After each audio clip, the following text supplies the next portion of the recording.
Hi, welcome to Classic Car Cave.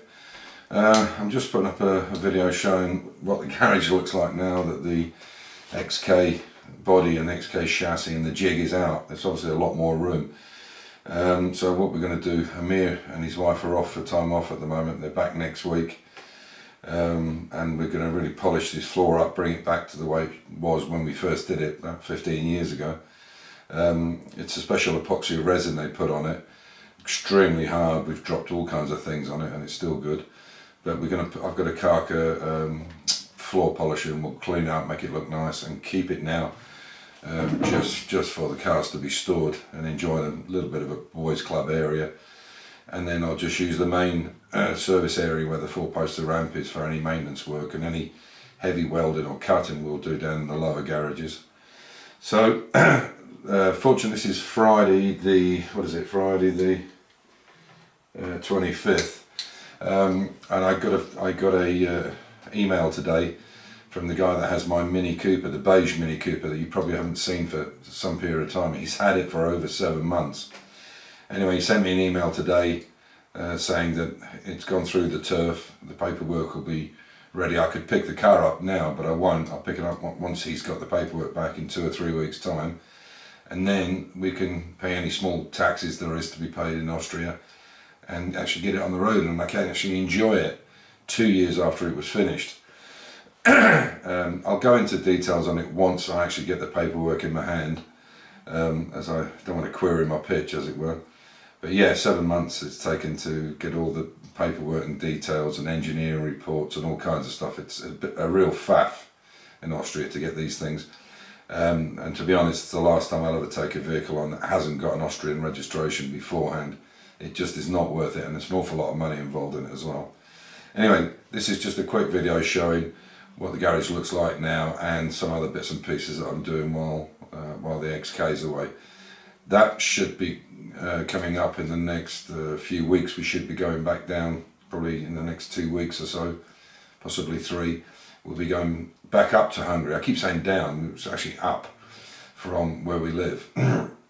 It's down from Vienna, but up from here in Fürstenfeld, when the bottom of the XK and the inside and the engine bay is painted in the Imperial Maroon and lacquered, and then we're going to put it all back onto the chassis, bolt it down hopefully for the last time.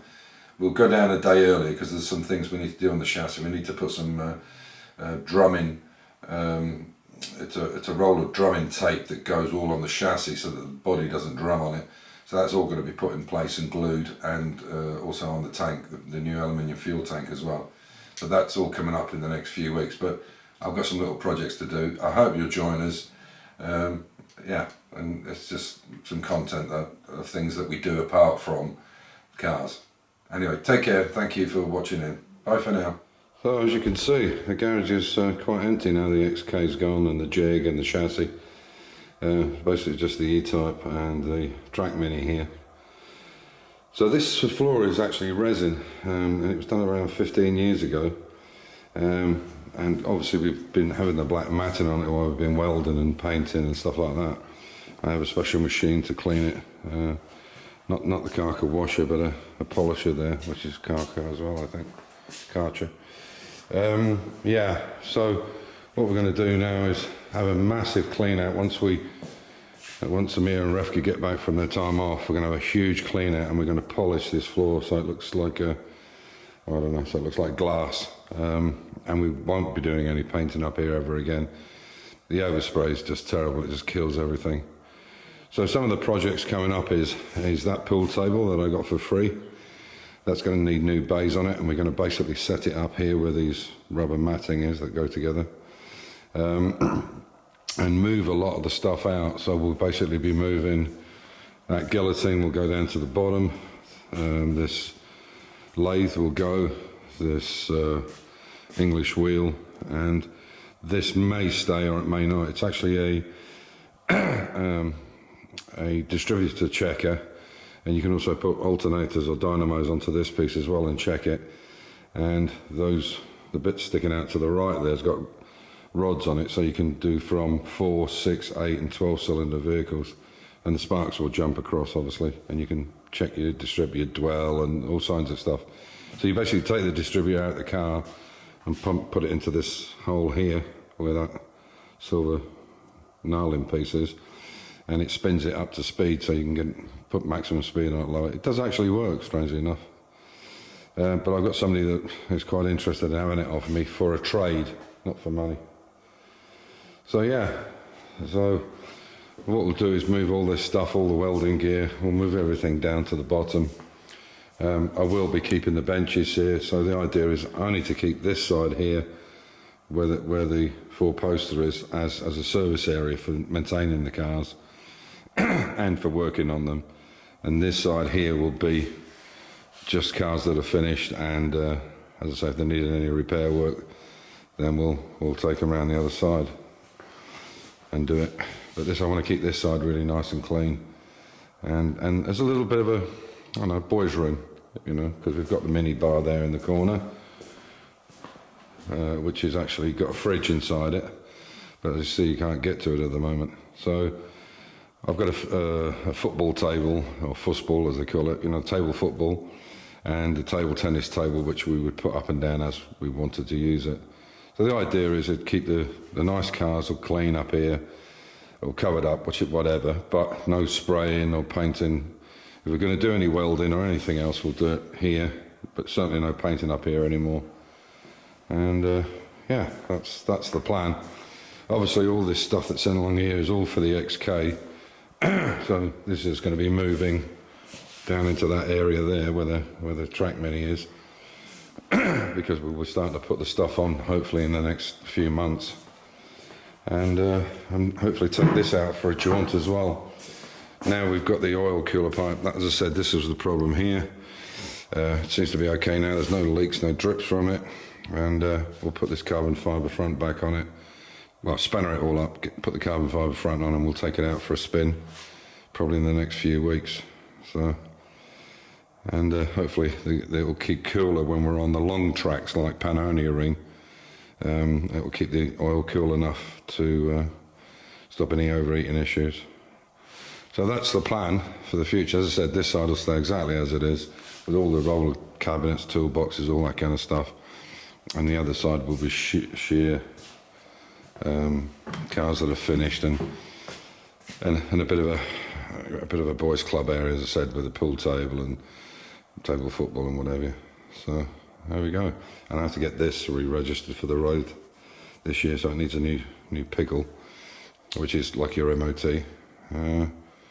Yeah, when that's done, I can drive it again in the summer. Another project while the XK's away, or the XK is away being painted and bodywork done and painted. This is something for a planter, or for a planting bed for my wife for a herb garden and so on. So it's got to be all painted up and cleaned off. But we've only welded it on the back side. Obviously, it will sit down like that, on its legs like that. The idea of the legs being on the inside is that you don't see them when you're walking past, so it looks like the planter's sitting in free space up to a point, you know, but it sits right on there. So we'll have to drill some holes to attach it to the planter, and I'll show you what that planter looks like now. So this is our courtyard, or the winter garden coming out of the house. Things are not put in their place yet because it's only coming into spring. And this is our courtyard. There's a new pump to get for this. It just trickles water down that stone. Okay, so this is the plant I was talking about. It's just one of these from like Home Depot. There's a poo there. Yeah, so that's the planter, and those sheets there will go underneath it to keep the earth and stuff in place.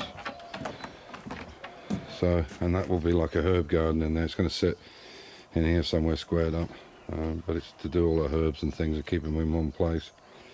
And then the stand will go underneath that. I'll show you what that looks like. So you can see that's how it's going to fit on. Obviously that's upside down.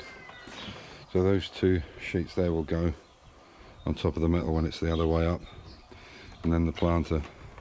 So what I'm going to do now is just mark up here on these main posts, these thick heavy wood posts, and I'll just mark them up and take a bit inside, drill it, and then paint it up and we'll screw it directly onto the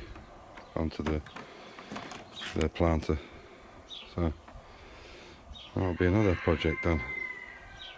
This is the base of the planter. So I've got all the holes drilled through it, so I can put these bolts you can see here, and at the other end. What I'm going to do now is just tack weld it so it doesn't come off while I'm trying to lift the whole thing on. It'll be easier to put it on upside down and screw it down and then turn the whole planter over. Might be a bit heavier with this sheet steel on it, but we'll see.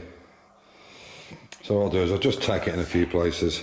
It'll be underneath anyway, and then we can paint it off and then fit it up, hopefully. So yeah, as you can see, I've tacked the 2mm metal to the bottom. That's where the earth's going to sit. You can see there's enough gap around the sides to let any water out, so if we wanted to punch any holes in the bottom, it'll just come out naturally. And then there's this line that goes in afterwards. That'll be tacked in with a staple gun, and we put the twigs and things underneath. But as you can see, yeah, you don't see the edges unless you're right back from it. It looks a little bit like it's floating. It's not its final position, but we'll put it there somewhere close to it. Oh, you can see it's not at the right height now. It's nice, and you can put your feet under it without catching the legs, which is what we wanted to do. Bring it off the ground a bit. I should imagine normally you put them straight onto the earth and let it soak away into the earth, but we wanted it a little bit higher. I think it looks good. So on that note, stay safe, keep the faith, enjoy your hobby, and we'll catch you in the next one. Take care.